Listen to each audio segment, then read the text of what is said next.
हसीनांना तिथल्या सैन्याने त्यांना पळवून नेऊन भारतामध्ये सोडलं आणि तेव्हापासून त्या भारताच्या राजकीय आश्रयाकरता आहेत आणि आत्ताच त्यांना कोर्टाने फाशीची शिक्षा दिलेली आहे. तर याचं विश्लेषण आपण कसं करतो, तो थोडक्यात म्हटलं तर हा खटला म्हणजे एक फिक्स मॅच होती. हे क्लिअर होतं की तिथल्या सध्याच्या सरकारला त्यांना अजिबात पुन्हा एकदा बांगलादेशमध्ये येऊ द्यायची त्यांची इच्छा नव्हती.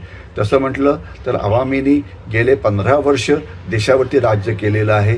त्यांचे जे वडील होते हसीनांचे, शेख मुजीबुर रहमान, ज्यांना बांगलादेशचे राष्ट्रपिता म्हणले जातात, परंतु सध्या तिथे उग्रवाद्यांचा जो हे आहे प्रभाव आहे तो इतका वाढलेला आहे की आता हसीनांनाच ही अशा प्रकारची शिक्षाही दिली. आणि आता पुढच्या 3-4 महिन्यामध्ये इलेक्शन्स होईल आणि त्यावेळेला जे सरकार निवडून देईल ते या तर बांगलादेश नॅशनलिस्ट पार्टीचं असेल किंवा ते जे असेल ते जमाते इस्लामी उग्रवादी संस्था त्यांचं असेल. तर म्हणजे येणारा काळ हा भारताकरता अत्यंत कठीण आहे. तर थोडक्यात सांगायचं म्हटलं तर हसीना यांना शिक्षा देणं, त्यांना राजकीय जीवनातलं कायमचं उठवणं ही भारताकरता एक अत्यंत धोकेदायक घटना आहे आणि भारताला आपले कान आणि डोळे उघडे ठेवून येणाऱ्या धोक्यावरती लक्ष ठेवावं लागेल आणि त्याच्या विरोधात कारवाई करावी लागेल.